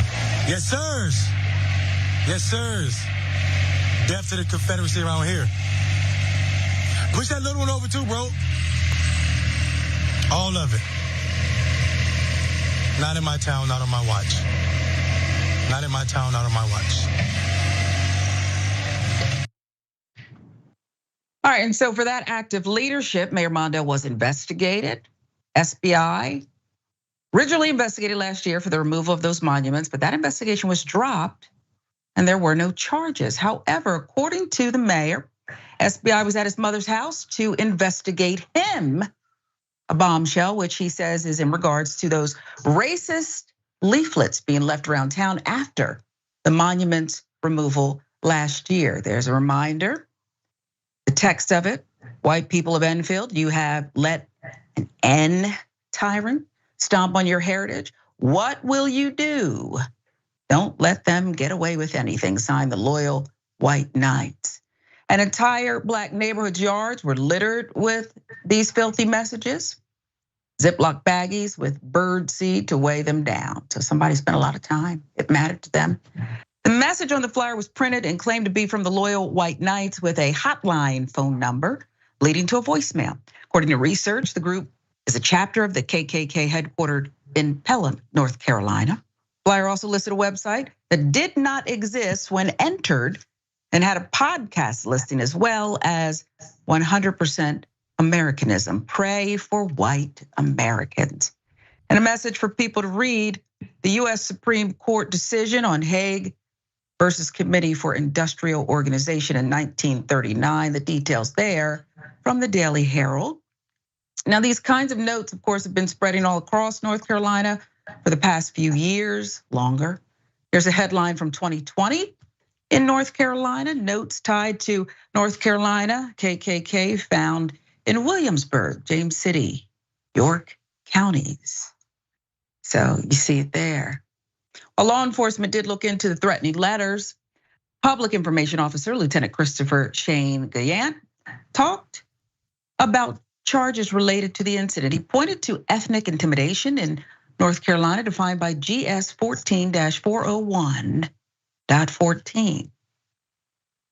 Here it is. However, the charge requires an assault or damage to property to have occurred. None of that has taken place today. Therefore, at this time, we have limited statutes that apply. Littering is one that comes to mind. Nonetheless, it is important that I stress we can only enforce laws based on their legal elements.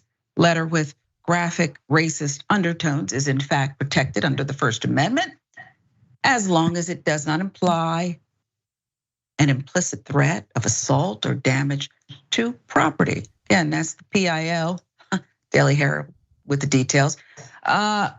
Mayor Robinson noted that the leaflets were not left in his yard. However, he got some different messages, multiple threatening emails and letters delivered to his home and office, okay?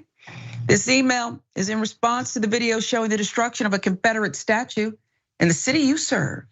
Confederate states will never be erased from history, sir, not in your lifetime or generations to come. The Confederate states are still active today with members who will stand for their heritage.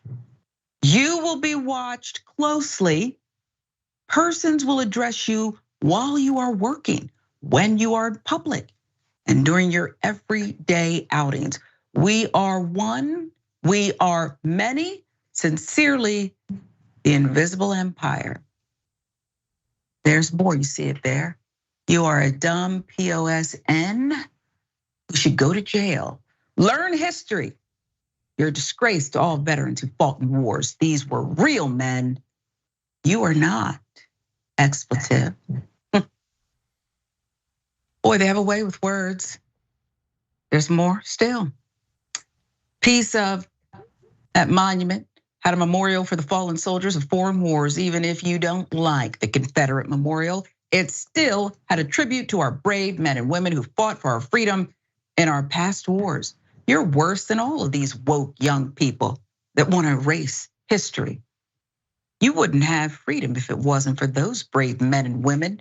You're a piece of expletive and an embarrassment. You had a right, no right rather, to touch that statue. If it had been that criminal Floyd, you would have left it up. Blacks can never remove history no matter what you do. Blacks are inferior beings and really just plain stupid.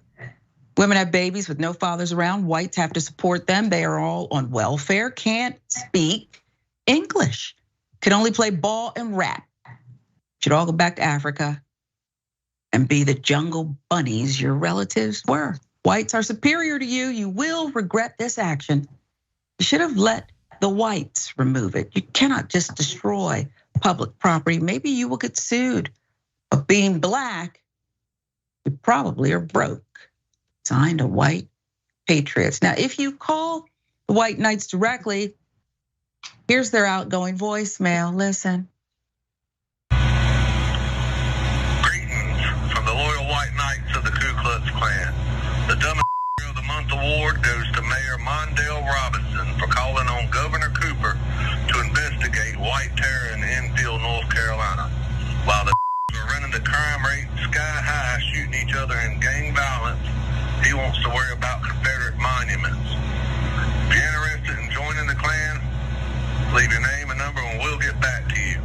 Always remember, if it ain't white, it ain't right. White power. Certainly not shy. Remember, none of this picked up, investigated by authority. Statutes don't apply, they said. Mayor Mondale apparently spent months calling for that investigation into this. It's called out the Secretary of Public Safety and the North Carolina Governor Roy Cooper for not doing anything. And shortly after Mondale called out these individuals. That's when the FBI decided to show up at his parents' house, saying they were there to investigate Mondale and his younger sister for the racist letters that were thrown in Enfield residents' yards.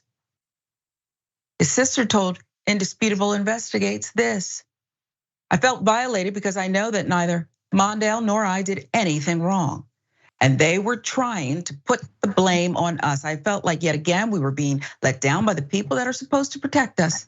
Can't believe instead of trying to find out who really did it, they would accuse the people that it happened to. It's disgusting and I felt violated. I don't think they're going to protect my brother. I know the threats come daily because I retrieved many from his mail. Wow. When the FBI agents came, I told the agent that I knew they were there because a week prior, my brother had discussed on national TV the neglect of the governor to do anything about the racist antics. I was so optimistic that I was overly eager to assist them. However, those hopes were soon shot down. Realization that nothing had changed or was going to change crushed me. I fear for my brother's life daily. This investigation is confirmation that those fears are valid. So the question, why are they doing this? I have some thoughts. Why investigate Mayor Mondale Robinson and his family for the racist leaflets? When they say they're gonna watch you every day, Mayor, in public, they'll address you, you will be watched at all times. That seems very threatening to me, but you take us through what this has been like. Yeah, I mean, it's gaslighting and it's dangerous for so many reasons. And I'm not trying to make it out like I'm a martyr or I'm more than what I am. But the facts of this case is absolutely ridiculous. First of all, they investigated me for tearing down the statue. The statue was owned by the city where I'm elected mayor. The town commissioners voted to tear it down. Instead of spending town money, I did it myself. So the idea of some of these people sending emails and not understanding that it is not public property, and if it is public property, it's the town's property, and I had every right to tear it down and save the residents of Enfield money, and I did it that way.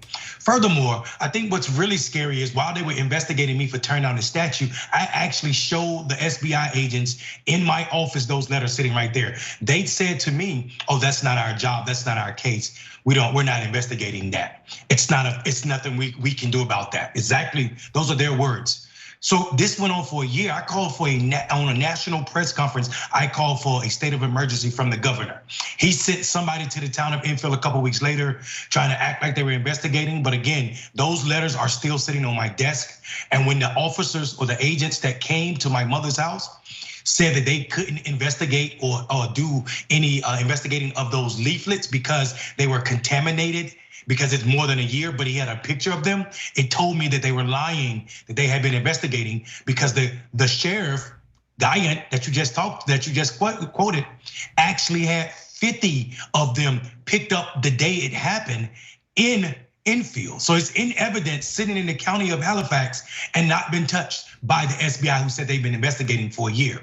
But conveniently, after I called out the Department of the Secretary of Department of Safety in North Carolina, Eddie Buffalo, at a Black electeds event in North Carolina, to his face for sitting quiet about white supremacy, but criticizing black people about black on black crime, all of a sudden they show up at my mother's house. Now, am I saying this is why they showed up? I don't know. It just looks crazy to me that now I'm being investigated for something that has a track record of more than 15 years of happening in the state. And never has there ever been an investigation into victims of these leaflets in the history of them being thrown on people's yard up until now, because I don't act civil, to go back to this last story, because I'm questioning the status quo, regardless of their party.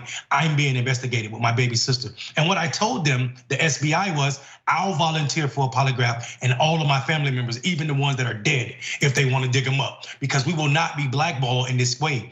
And I hope whoever told them to investigate me is willing to sit for a polygraph. Also, I do know the trickery of polygraph, so I'm trying to get them to let me do it publicly so the world can see it.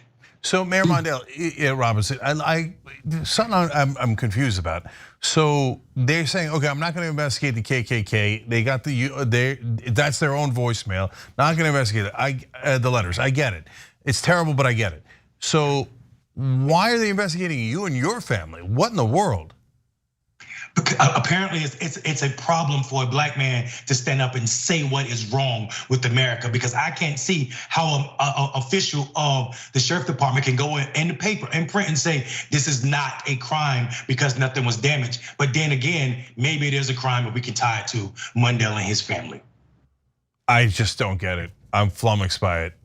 It's just madness. All right, well, listen, when we saw that video of Mondale tearing that statue, that was cathartic on several fronts. Seeing it crash and fall apart was beautiful. And seeing a strong Democrat in the country was beautiful. So now they want to come and try to tear him down? No, you come for one of us, you come for all of us. And we fight back here at TYT. So we're gonna follow this up. We're not gonna let it go. And we're not going to accept any kind of injustice for anyone, let alone one of ours. So Mayor Mondale Robinson, thank you for being with us. Thank you for fighting back. And we're gonna follow this story all the way through. All right, guys. Love to your sisters too, Mayor. Yes, absolutely. And to your whole family. All right, guys, we're way out of time. We're gonna go to the bonus episode for members, and we've got a couple of really interesting stories there for you guys as well. And Mondale and Sharon are gonna stay with us. So come right back if you're a member. We'll see you there.